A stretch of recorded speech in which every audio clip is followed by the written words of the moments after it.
اعوذ باللہ من الشیطان الرجیم بسم اللہ الرحمن الرحیم۔ پیارے بچوں، السلام علیکم۔ امید ہے کہ آپ اپنے گھروں میں خیریت سے ہوں گے۔ میں یو پی ایس بٹکور زون راجوار سے ہوں۔ آج بھی ہمارا موضوع گیہوں کا دانہ ہی ہے۔ آج ہم اس سبق کا دوسرا حصہ پڑھیں گے۔ تو بچوں، ابھی تک ہم نے پڑھا کہ کچھ بچوں کو ایک بڑا سا گیہوں کا دانہ ملتا ہے جو کہ راجا کے دربار میں پہنچتا ہے۔ تو اس دانے کے بارے میں معلوم کرنے کے لیے راجا بوڑھے کسان کو بلاتا ہے، جس نے اپنے باپ کو بلانے کی صلاح دی۔ تو بوڑھے کسان کے باپ سے پوچھا گیا کہ آپ اس دانے کے بارے میں کیا جانتے ہو؟ تو بچوں، اب ہم اس سے آگے پڑھیں گے۔ یہ بوڑھا کسان بھی کچھ بہرا تھا، لیکن اپنے لڑکے جیسا نہ تھا۔ اس نے کہا، سرکار،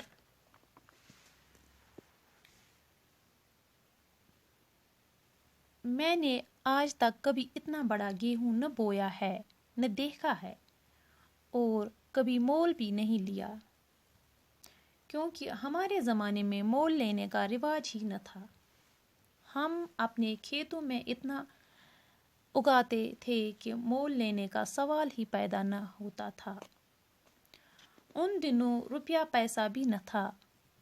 ہمارا گیہوں آج کے گیہوں سے بڑا نہ تھا۔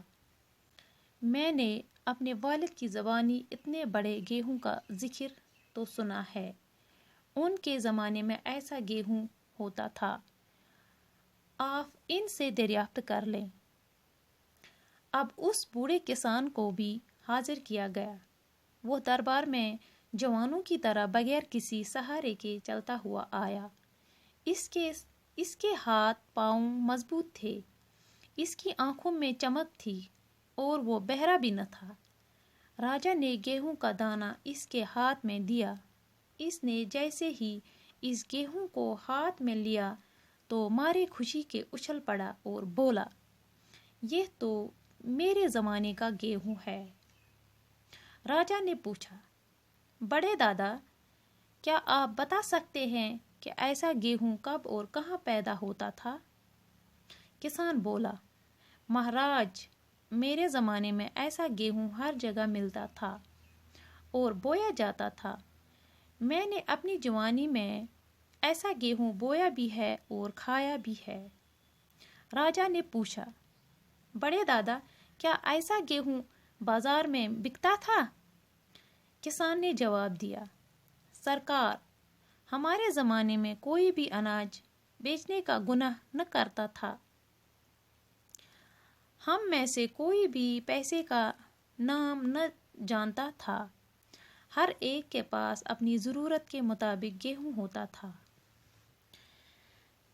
یہ سن کر راجا نے پھر پوچھا، بڑے میاں، یہ بتائیے کہ ایسا گیہوں آپ کس زمین میں بوتے تھے اور آپ کے کھیت کہاں تھے؟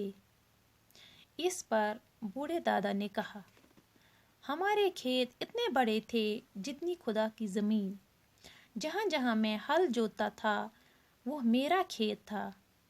اس زمانے میں کوئی نہ کہتا تھا کہ یہ زمین میری ہے۔ انسان اپنے ہاتھوں سے کام کیے بغیر کسی چیز کو اپنا نہیں کہتا تھا۔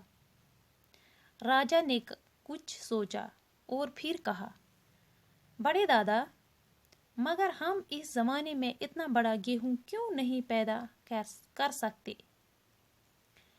دوسرے یہ کہ آپ کا پوتا تو 2 لاٹھیوں کا سہارا لیتا ہوا آیا، لیکن آپ بغیر کسی سہارے کے چلتے ہیں اور آپ کی صحت اتنی اچھی ہے۔ بوڑھا کسان بولا، سرکار، اتنا بڑا گیہوں اب نہیں اگتا۔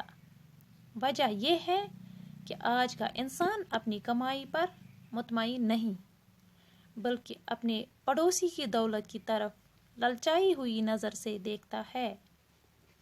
اس وقت ہر انسان خدا پر ایمان رکھتا تھا اور اپنی محنت پر بھروسہ کرتا تھا، اسی لیے اس کا بویا ہوا گیہوں اتنا بڑا تھا اور اس کی صحت بھی اچھی تھی۔ اسی کے ساتھ یہ سبق مکمل ہوا۔ آج کے لیے اتنا ہی، شکریہ۔